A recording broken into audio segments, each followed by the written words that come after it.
বিসমিল্লাহির রহমানির রহিম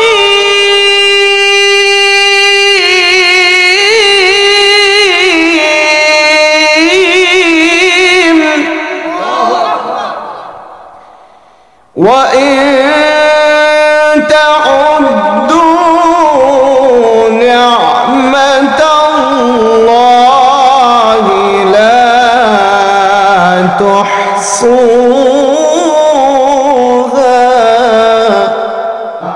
আল্লাহ পাক রব্বুল আলামিন আমাকে আপনাকে এত পরিমাণে নিয়ামত দান করেছেন। আল্লাহ, এই নিয়ামত গণনা করা শেষ করা যাবে না। আসমানের তারকারাজি গণনা করা সম্ভব হইতে পারে, জমিনের বালুর কণা গণনা করা সম্ভব হইতে পারে, বৃষ্টির ফুটা পানি গণনা করা সম্ভব হইতে পারে। আল্লাহ পাক দুনিয়াতে যত সমুদ্রের পানি দান করেছে সব ওজন দেওয়া সম্ভব হইতে পারে। আল্লাহ পাক বান্দার প্রতি এত পরিমাণে নিয়ামত দান করছি। আল্লাহ, এই নিয়ামত গণনা করা কখনো সম্ভব হবে না। এই জন্য নিয়ামত পাইয়া নিয়ামতের শুকরিয়া আদায় করার দরকার আছে না নাই? জোরে কয় না, আছে না নাই? এই জন্য আল্লাহ বলেছেন, লা ইন শাকারতুম লা আযীদান্নাকুম ওয়া লা ইন কাফারতুম ইন্না আযাবি সুম্মা লাতুসআলুন্না ইয়াওমাইযিন আনিন নাঈম।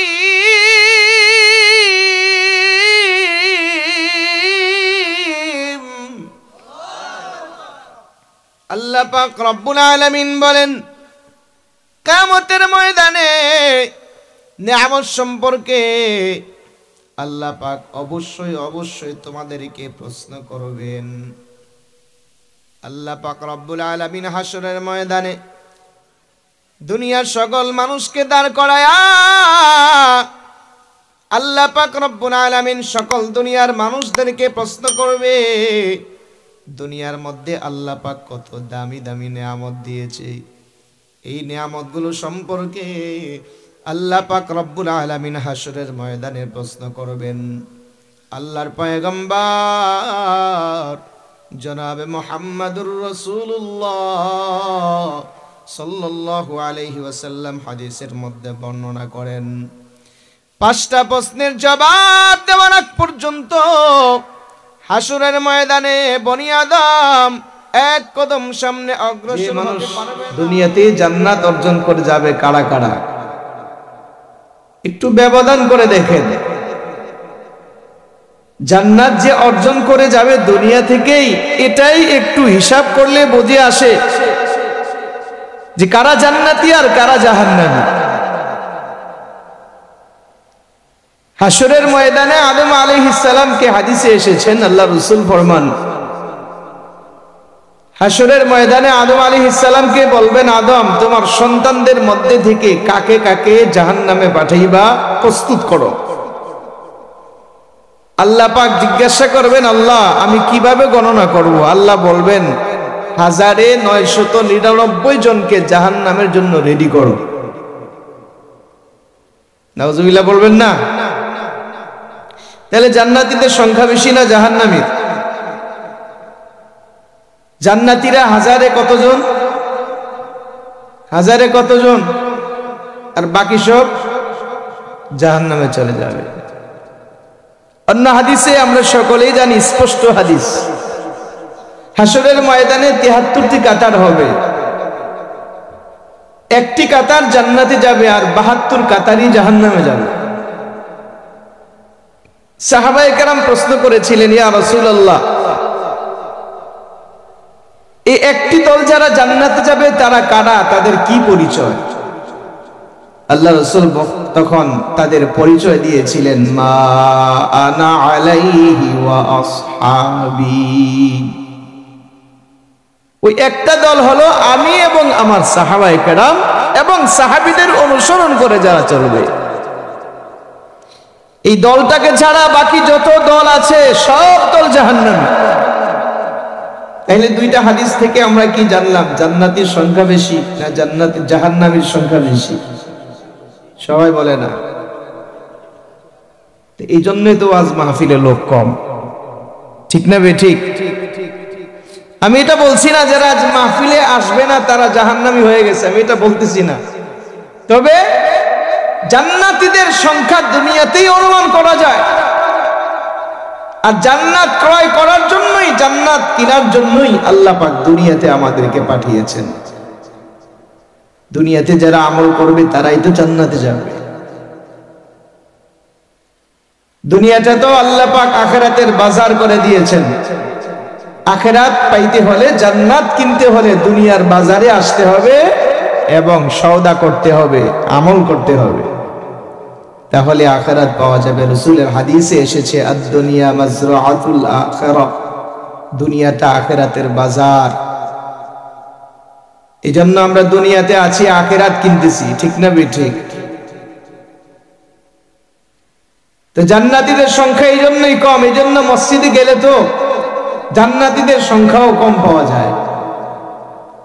ওয়াক্তীয় নামাজে জামাতে মানুষের লোকজন কত হয়? আপনাদেরই এলাকায় হয়তো এক কাতারে 20, 25, 30 জন, এরকম 2-1 কাতার হয়, আর বাকি পুরো মসজিদই খালি থাকে। কথা ঠিক না বেঠিক? তো 5 ওয়াক্ত নামাজের সংখ্যা কত হবে? 40 থেকে 50 জন, আর বাকি সব বেনামাজি। কথা ঠিক না বেঠিক? এটা দিয়েই বুঝে আসে যে জান্নাতীদের সংখ্যা কম, জাহান্নামীর সংখ্যা বেশি। হালাল খানেওয়ালার পরিমাণ কম, সুদখোর বেশি। গাঞ্জাখোর, মদখোর, ইয়াবাখোর, ফেন্সিডিলখোর, দালালি, গুন্ডাবাজি, চাঁদাবাজি আছে না নাই? এগুলো দিয়েই বুঝে আসে যে সমাজে ভালো মানুষ খুবই কম, সমাজে খারাপ মানুষের বসবাস বেশি। প্রিয় উপস্থিতি, আল্লাহ পাক আমাকে আপনাকে অনেক নিয়ামত দিয়ে দুনিয়াতে পাঠিয়েছেন। নিয়ামতের প্রাচুর্যের মধ্যে আল্লাহ পাক ঘিরে রাখছেন। আখিরাতটাকে ক্রয় করবার জন্য বান্দার জন্য সুবিধা হয়, আমাদের জীবন যাত্রাকে যেন সুন্দরভাবে আমরা চালাইতে পারি। এই জন্য আল্লাহ পাক রব্বুল আলামিন আমাদেরকে অনেক নিয়ামত দিয়েছেন। এই নিয়ামত বান্দা কখনো গণে শেষ করতে পারবে না। আল্লাহ পাক রব্বুল আলামিন বলেন, ও বান্দা, আমি তোমাদেরকে এত পরিমাণে নিয়ামত দান করেছি, এই নিয়ামত যদি তোমরা গণতে শুরু করো, নিয়ামত গণনা করা শেষ হবে না। আল্লাহ পাক রব্বুল আলামিন আমাকে আপনাকে এত পরিমাণে নিয়ামত দান করছেন, আল্লাহ এই নিয়ামত গণনা করা শেষ করা যাবে না। আসমানের তারকারাজি গণনা করা সম্ভব হইতে পারে, জমিনের বালুর কণা গণনা করা সম্ভব হইতে পারে, বৃষ্টির ফুটা পানি গণনা করা সম্ভব হইতে পারে। আল্লাহ পাক দুনিয়াতে যত সমুদ্রের পানি দান করেছে সব ওজন দেওয়া সম্ভব হইতে পারে। আল্লাহ পাক বান্দার প্রতি এত পরিমাণে নিয়ামত দান করছি, আল্লাহ এই নিয়ামত গণনা করা কখনো সম্ভব হবে না। এই জন্য নিয়ামত পাইয়া নিয়ামতের শুকরিয়া আদায় করার দরকার আছে না নাই? জোরে কয় না, আছে না নাই? এই জন্য আল্লাহ বলেছেন, লা ইন শাকারতুম লা আযীদান্নাকুম ওয়া লা ইন কাফারতুম ইন্না আযাবী। এটার প্রভাব কি? এটাই তো তুমি বুঝার যোগ্যতাও তোমার নাই। আল্লাহ সবচেয়ে বড়, এটার ঘোষণা হয়। আল্লাহ যে কত বড় এটা চিন্তাও আমরা করতে পারি না। আল্লাহর সৃষ্টি জগৎ নিয়ে একটু চিন্তা করেন। বর্তমানে সহজ বিজ্ঞানীদের গবেষণা ইউটিউবে হাজার হাজার আছে। আল্লাহর এই আসমানের নিচে মহা জগৎটা যে কত বিশাল বানিয়েছে এটা যে কত বড়, আপনি 5 মিনিট 10 মিনিটের একটা ভিডিও দেখলে কিছুটা অনুমান হইতে পারে, কিন্তু আল্লাহ পাক কত বড় এটা কখনো অনুমান করা সম্ভব না। আল্লাহ রাসূল যখন মেরাজের রজনীতে গিয়েছেন, রাসূল করিম সাল্লাল্লাহু আলাইহি ওয়াসাল্লাম দেখতে পাইলেন আল্লাহ পাকের আরশ যেই ফেরেশতারা মাথায় কাঁধের মধ্যে বহন করে আছে, এদের বিশাল আকৃতি দেখে রাসূলুল্লাহ বর্ণনা দিয়েছেন যে সমস্ত পৃথিবীর পানি যদি তাদের মাথার মাঝখানে ছেড়ে দেওয়া হয়, কপালে আসার আগেই শুকায় শেষ হয়ে যাবে। তা আল্লাহ পাকের আরশ বহন করার ফেরেশতারা যদি এমন বড় হয়, তা আল্লাহ কি তার চেয়ে আরো বড় না? জোরে কয় না, বড় কি বড় না? এই জন্যই আল্লাহর বরত্ব ঘোষণা লিল্লাহে তাকবীরের মাঝে করা হয়।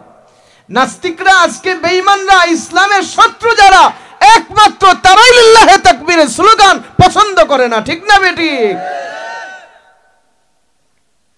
প্রিয় উপস্থিতি, হ্যাঁ অনবিস্তদের কি বাদ রয়েছে নাকি? আরেকবার সুযোগ দিলে, হ্যাঁ লিল্লাহে তাকবীর। এখনো এদিকে আওয়াজ বেশি, এই স্পিরিটে বিয়ে করানো যেত না, ডাক্তার দেওয়ান লাগবে। আল্লাহ বুঝার তৌফিক দান করুক, বলুন আমিন।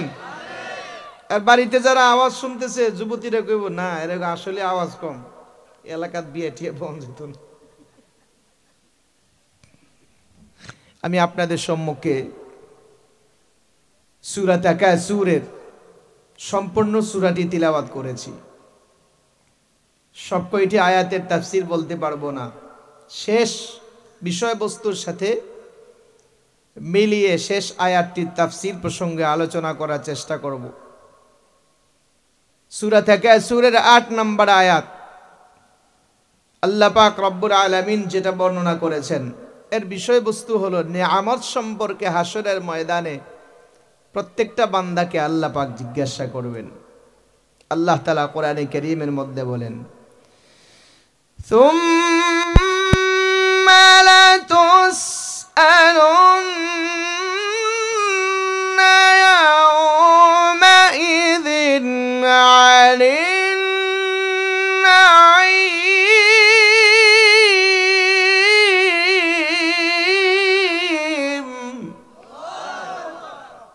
আল্লাহ পাক রব্বুল আলামিন বলেন, কিয়ামতের ময়দানে নিয়ামত সম্পর্কে আল্লাহ পাক অবশ্যই অবশ্যই তোমাদেরকে প্রশ্ন করবেন। আল্লাহ পাক রব্বুল আলামিন হাসরের ময়দানে দুনিয়ার সকল মানুষকে দাঁড় করায়া আল্লাহ পাক রব্বুল আলামিন সকল দুনিয়ার মানুষদেরকে প্রশ্ন করবে, দুনিয়ার মধ্যে আল্লাহ পাক কত দামি দামি নিয়ামত দিয়েছে, এই নিয়ামতগুলো সম্পর্কে আল্লাহ পাক রব্বুল আলামিন হাসরের ময়দানে প্রশ্ন করবেন। আল্লাহর পয়গম্বর জনাবে মুহাম্মদুর রাসূলুল্লাহ সাল্লাল্লাহু আলাইহি ওয়াসাল্লাম হাদিসের মধ্যে বর্ণনা করেন, 5টা প্রশ্নের জবাব দেওয়ার আগ পর্যন্ত হাসরের ময়দানে বনি আদম এক কদম সামনে অগ্রসর হতে পারবে না। আল্লাহ পাক রব্বুল আলামিন আল্লাহর পয়গম্বর হাদিসের মধ্যে বর্ণনা করেন, লা ইয়াজালু কদামা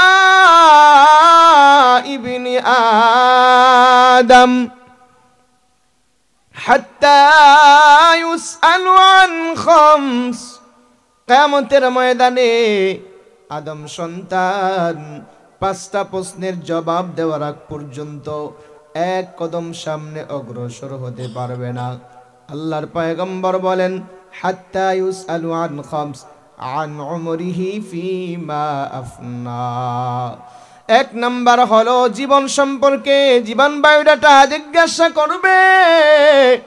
আল্লাহর পয়গম্বর আমাকে আপনাকে এটা আমাদেরকে জানায় দেয়, কিয়ামতের ময়দানে আল্লাহ পাক রব্বুল আলামিন হাসরের ময়দানে 5টা প্রশ্ন করবেন। 1 নাম্বার হলো জীবন বায়োডাটা, 2 নাম্বার হলো وعن شبابه فيما أبلى দ্বিতীয় নাম্বার হলো যৌবনকাল। যৌবনকাল সম্পর্কে হাসরের ময়দানে আল্লাহ পাক যুবকদেরকে দাঁড় করায়া প্রশ্ন করবে, যুবকেরা যৌবনকাল কোন কাজে খরচ করেছো, যৌবনকাল কোন কাজে ব্যয় করেছো, আজকে তুমি পাই টু পাই হিসাব দিবে। প্রথম প্রশ্ন হবে জীবন বায়োডাটা, জীবন বৃত্তান্ত। দ্বিতীয় নাম্বার প্রশ্ন হবে যৌবনকাল। আল্লাহ পাক রব্বুল আলামিন তৃতীয় নাম্বার প্রশ্ন করবেন মাল সম্পর্কে। ওয়া আন মালিহি মিন আইনা ইকতাসাবা। চতুর্থ নাম্বার হলো ওয়া মা ওয়া ফিমা আনফাকা। পয়গম্বর বলেন তৃতীয় নাম্বার হলো মাল সম্পর্কে প্রশ্ন করা হবে, কোথায় থেকে মাল অর্জন করেছো, টাকা অর্জন করেছো, তোমার এই উপার্জিত টাকা হালাল না হারাম, এই সম্পর্কে আল্লাহ পাক রব্বুল আলামিন তৃতীয় নাম্বার প্রশ্ন করবেন। চতুর্থ নাম্বার প্রশ্ন হলো এই টাকা কোন জায়গায় খরচ করেছো, কোথায় তোমার এই টাকা খরচ হয়েছে, হালাল জায়গায় নাকি হারাম জায়গায়। আল্লাহ পাক রব্বুল আলামিন চতুর্থ নাম্বার এই প্রশ্ন করবেন। পঞ্চম নাম্বার প্রশ্ন হলো ওয়া মাযা আমিলা বিমা আলিম। আল্লাহ পাক রব্বুল আলামিন প্রশ্ন করবেন যা জেনেছিলা সেই অনুযায়ী আমল করেছিলা কিনা। এই পাঁচটা প্রশ্নের জবাব দেওয়ার আগ পর্যন্ত কিয়ামতের ময়দানে বনি আদম এক কদম সামনে অগ্রসর হতে পারবে না। এই আল্লাহ পাকের বান্দা আমাকে আপনাকে আল্লাহ পাক রব্বুল আলামিন গোটা বডিটাকে আল্লাহ পাক দান করেছেন। আসুন আয়াত এবং হাদিসকে সামনে রেখে আমরা নিয়ামত সম্পর্কে কিছু জানি। আল্লাহ পাক আমাকে আপনাকে কত পরিমাণে নিয়ামত দান করেছেন। আল্লাহ পাক রব্বুল আলামিন বলে, বান্দা তোমাকে আমি কি পরিমাণে নিয়ামত দান করেছি, আমার নিয়ামতগুলি কি তুমি দেখো না, তুমি খেয়াল করে দেখো না কত পরিমাণে আমি আল্লাহ তোমাদেরকে আমি নিয়ামত দান করেছি। আল্লাহ পাক রব্বুল আলামিন কোরআনে কারীমের মধ্যে বর্ণনা করেন, ওয়াফি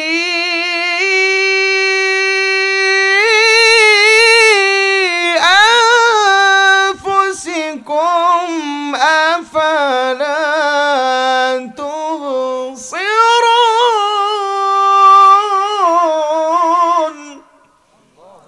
আল্লাহ পাক রব্বুল আলামিন বলেন, এ বনি আদমের দল, আমি তোমাকে কত পরিমাণে নিয়ামত দান করছি, তোমার দৈহিক জীবনে কত দামি দামি নিয়ামত আমি দান করলাম। আফালা তুবসিরুন, এগুলো কি তুমি দেখো না কত দামি দামি নিয়ামত আমি আল্লাহ তোমাকে দান করেছি। একটু ভালো করে খেয়াল করেন, আল্লাহ পাক আমাকে আপনাকে কত দামি দামি নিয়ামত দান করেছেন। এই ব্রেনটা দান করেছেন কে? জবান খুলে বলতে হবে কে? আল্লাহ পাক আমাকে আপনাকে ব্রেনটা দান করেছেন। এই ব্রেনের কত পাওয়ার, কত দাম, কত দামি দামি নিয়ামতের মধ্যে আল্লাহ পাক রব্বুল আলামিন আমাকে আপনাকে ব্রেন দান করেছেন। এই আল্লাহ পাকের বান্দা ব্রেনের পাওয়ার কত জানেন? আল্লাহ পাক যদি ব্রেন আমাকে আপনাকে দান না করতেন, যাদেরকে ব্রেন দান করে নাই তাদেরকে পাগল বলা হয়। যারা রাস্তায় রাস্তায় ঘুরে, বাড়ি চিনে না, গাড়ি চিনে না, সন্তান চিনে না, বিবি চিনে না, আত্মীয় স্বজন চিনে না, দিন রাত চিনে না, ভালো মন্দ বুঝে না, এটার একমাত্র কারণ ব্রেন নষ্ট হয়ে যাওয়ার কারণে। ও আল্লাহ পাকের বান্দা, ব্রেনটার কত দাম, ব্রেনটার কত পাওয়ার। আল্লাহ পাক রব্বুল আলামিন আমাকে আপনাকে যে ব্রেনটা দান করেছে, এই ব্রেনটার মাধ্যমে সমস্ত বডিটাকে কন্ট্রোল করা হয়। ব্রেনের মধ্যে সমস্ত বডি থেকে প্রতি সেকেন্ডে 1,00,000 মেসেজ যায়। 1,00,000 মেসেজ বডি থেকে, সমস্ত বডি থেকে ব্রেনের মধ্যে পৌঁছানো হয়। এই ব্রেন সমস্ত মেসেজগুলোকে কন্ট্রোল করে, সেই অনুযায়ী সে আবার শরীরের বাকি কাজগুলো করার জন্য পদক্ষেপ নেয়।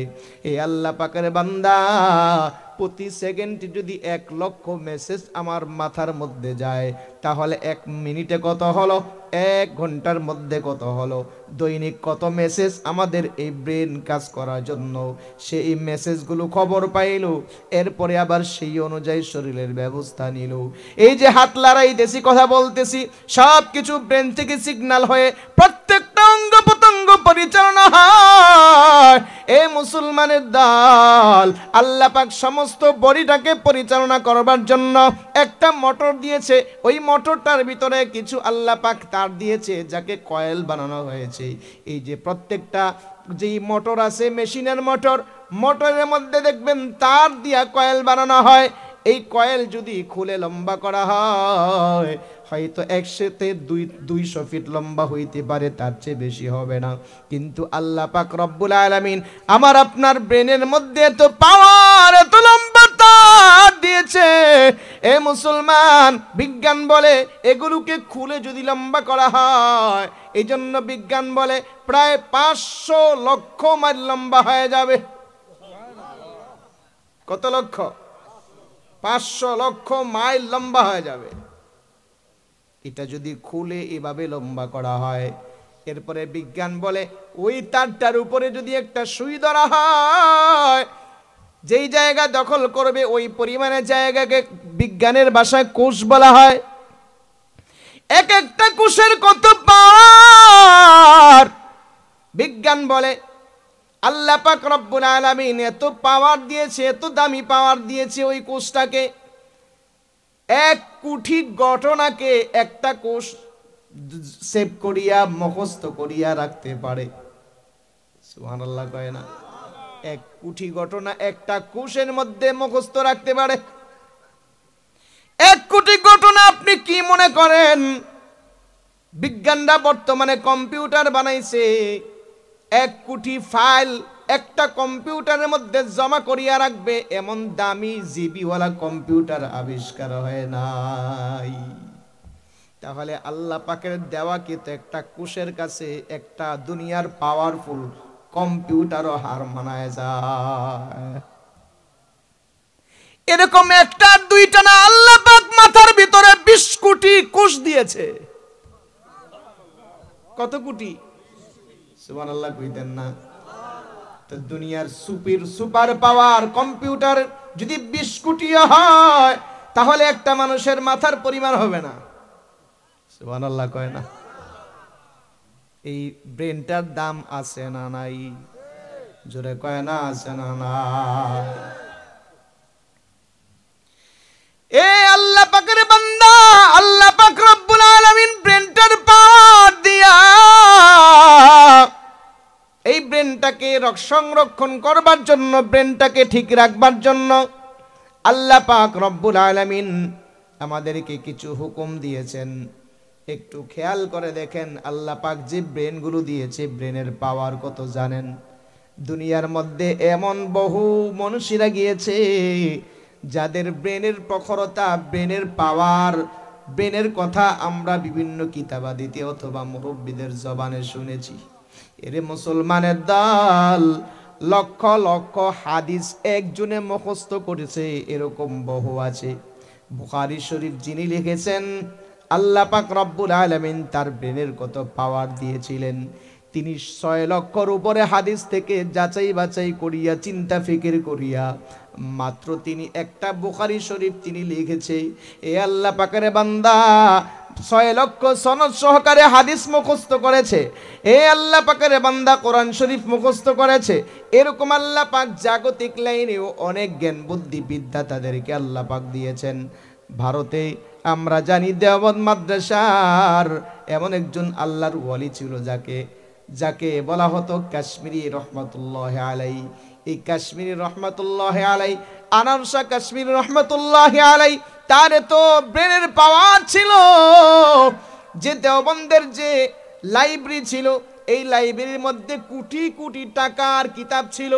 এগুলো তিনি তার এই লাইব্রেরি সম্পর্কে তিনি চ্যালেঞ্জ করে বলেছেন, সমস্ত কিতাবগুলো আমি একবার করে পড়ব, এরপরে যদি লাইব্রেরির মধ্যে আগুন দিয়া সমস্ত লাইব্রেরিকে যদি পুড়ে দেওয়া হয়, আল্লাহ পাকের রহমতে হুবাহু প্রত্যেকটা কিতাব আমি তারপরে লিখে দিতে পারবো। এটা আল্লাহর দেওয়ার মনিটর, দেওয়ার কম্পিউটার।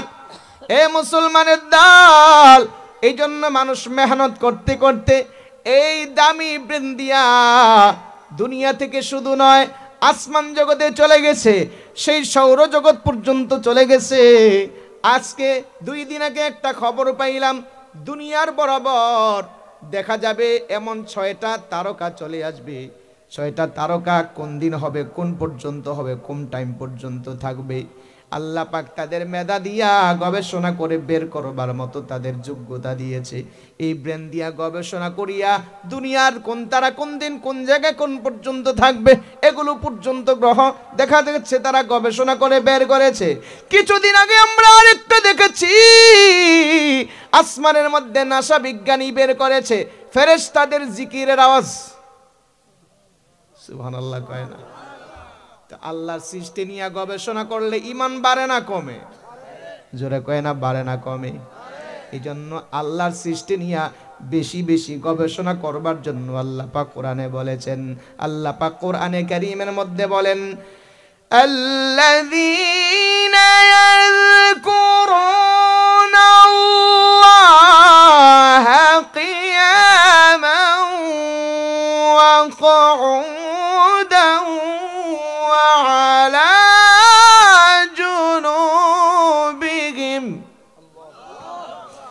وعلى جنوبهم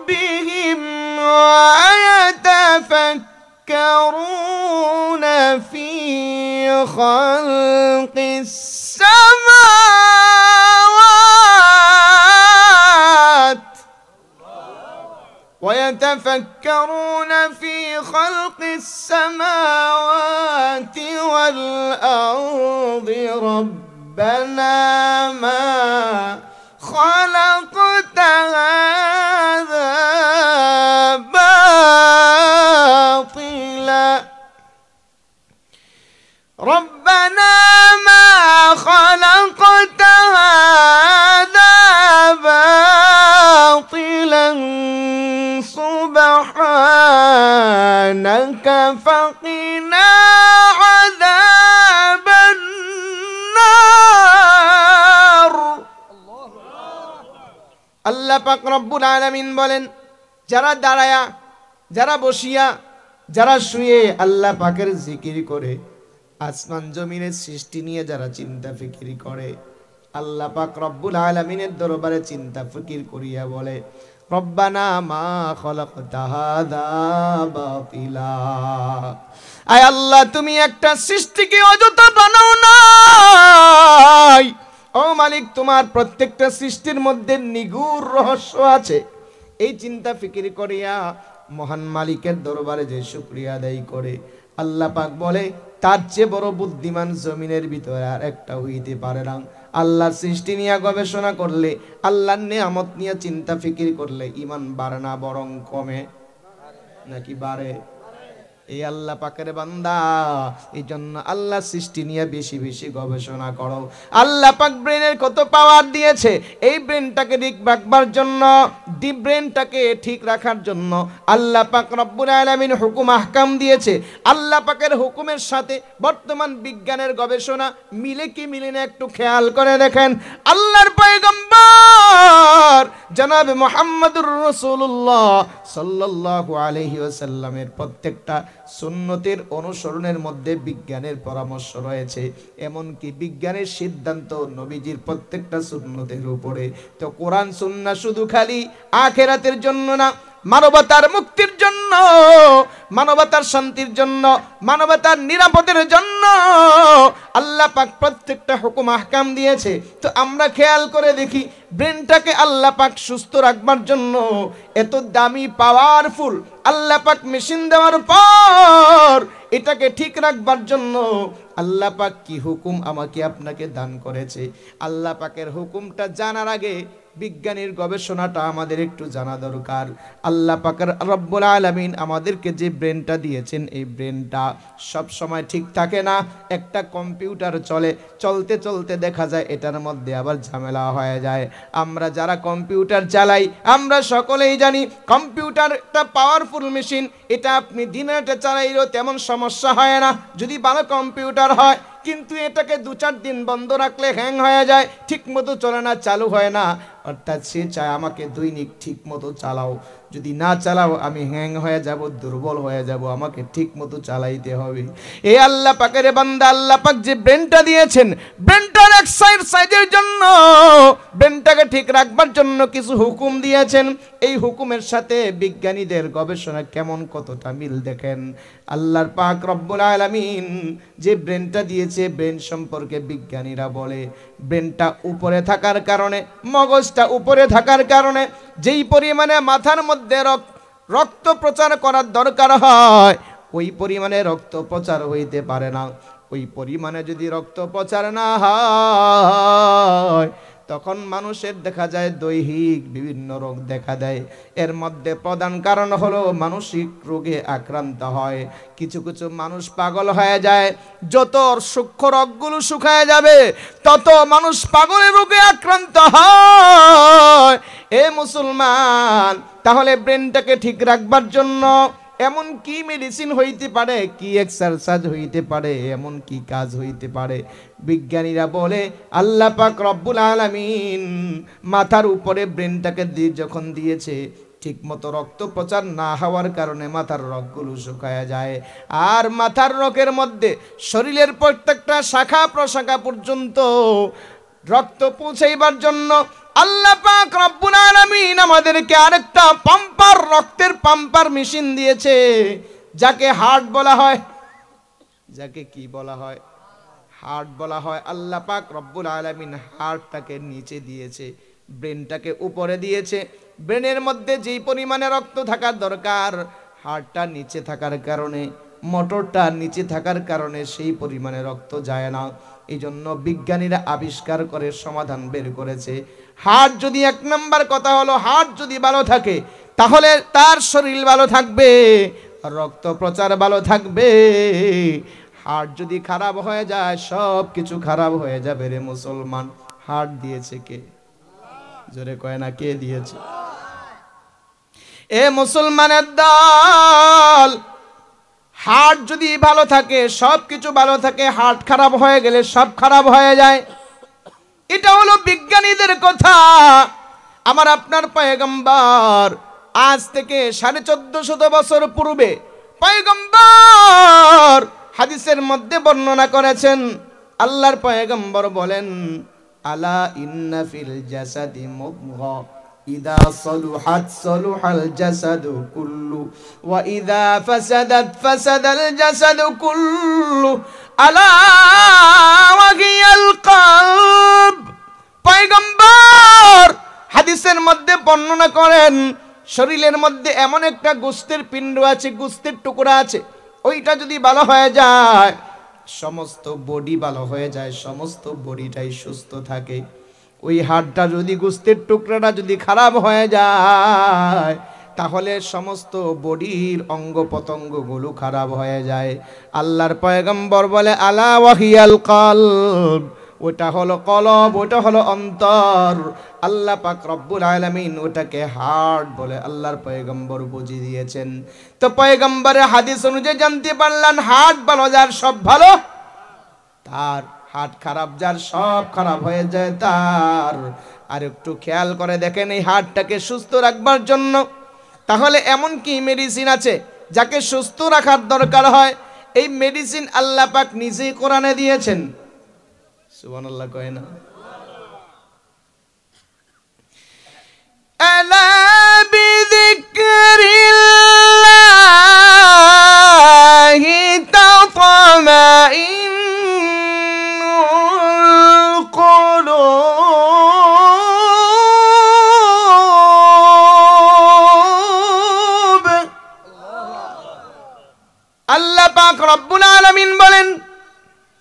যারা এগুলো করে একটাও নামাজি না, যারা ঘরের মধ্যে ভেজাল করে একটাও নামাজি না।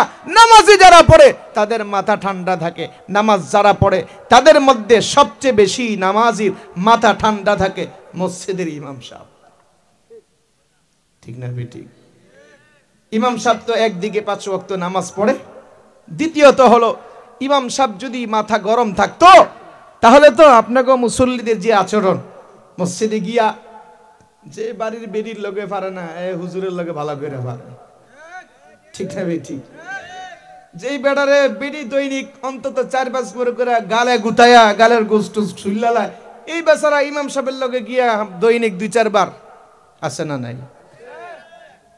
ইমাম সাহেবের মাথা যদি গরম থাকতো তাহলে আপনাদের এই ভণ্ড মার্কা মুসল্লিদের থাবড়ায়া দাঁতমাত ফালাই দিতে এবং মাসে 2-1টা ঘটনা হইতো। কথা ঠিক না বেঠিক? দেখেন ইমাম সাহেবের মাথা কত ঠান্ডা। আপনি কথা বললে ইমাম সাহেব মিটি মিটি হাসে, তেমন কিছু বলে না, কারণ জানে ওর মাথায় সমস্যা আছে। ঠিক না বেঠিক? এই জন্য নামাজ পড়লে কি থাকে? মাথা ঠান্ডা থাকে, মাথা ঠিক থাকে, মাথা সুস্থ থাকে। এই জন্য যারা মানসিক রোগে আক্রান্ত, মানসিক রোগে আক্রান্ত রোগীদের গবেষণা করে এটাই বের করেছে যে তারা এই নামাজের সিজদার ব্যায়াম না করার কারণে, এ মুসলমান, যেই সমস্ত সংসারের মধ্যে বেনামাজি মা বোন পাবেন, এদের আচরণে, এদের ব্যবহারে, দাম্পত্য জীবনে অশান্তিটাই বেশি যায়। কারণ কি? মাথার ব্রেন শর্ট হয়ে গেছে নামাজ না পড়ার কারণে। ধৈরা ধৈরা নিজের হাতে নিজের স্ত্রীকে নামাজ পড়ানোর অভ্যস্ত করেন, ধৈরা ধৈরা নিজের সন্তানকে নামাজ পড়ার অভ্যস্ত করেন। দেখবেন আল্লাহ পাক আপনার স্ত্রী, সন্তান এবং মা বোনদের মাথা ঠান্ডা থাকবে, ঘর শান্তি হয়ে যাবে।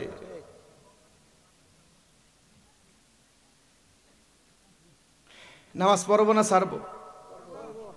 কে কে পড়বেন? নারে তাকবীর। দুনিয়ার সবচেয়ে বড় ইবাদতের নাম কি? জোরে কয় না, নাম কি? নামাজ আগে না ব্যবসা আগে? নামাজ আগে না চাকরি আগে? নামাজ আগে নাকি আমাদের ইনকাম আগে? আল্লাহ পাক রব্বুল আলামিন কোরআনে কারীমের মধ্যে বর্ণনা করেছেন নামাজ হলো আগে, তারপরে হলো ইনকাম। আল্লাহ পাক রব্বুল আলামিন কোরআনে কারীমের মধ্যে বলেন, فَإِذَا قُضِيَتِ الصَّلَاةُ فَانتَشِرُوا فِي الْأَرْضِ وَابْتَغُوا مِن فَضْلِ اللَّهِ।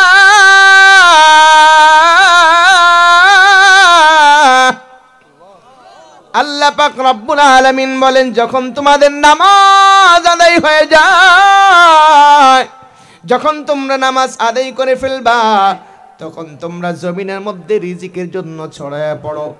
ওয়াবতাগু মিন ফাদলিল্লাহ, আর আল্লাহ পাকের কাছে রিজিক চাও। এ মুসলমান, নামাজের কথা আগে বলেছে এই জন্য যারা আগে নামাজ পড়িয়া ব্যবসা করবে, আগে নামাজ পড়িয়া যারা চাকরি করবে, আগে নামাজ পড়িয়া যারা ইনকাম করবে, আল্লাহ পাক তাদের ব্যবসার মধ্যে, চাকরির মধ্যে বরকত দান করবে। এ মুসলমানের দল, আল্লাহ পাক রব্বুল আলামিন আমাদের সকলকে ঠিক মতো নামাজ আদায় করার তৌফিক দান করুন, বলুন আমিন। নামাজ পড়ার দরকার আছে না নাই? নামাজের কত গুরুত্ব জানেন?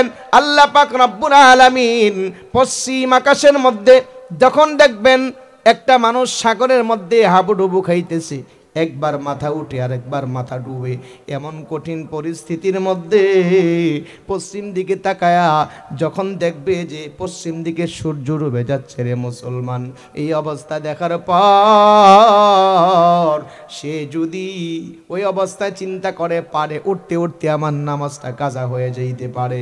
আল্লাহর পয়গম্বর বলেন, পারে উঠার আগে তুমি 7টাই বার নামাজ আদায় করবা, এরপরেও নামাজকে কাজা করা যাবে না।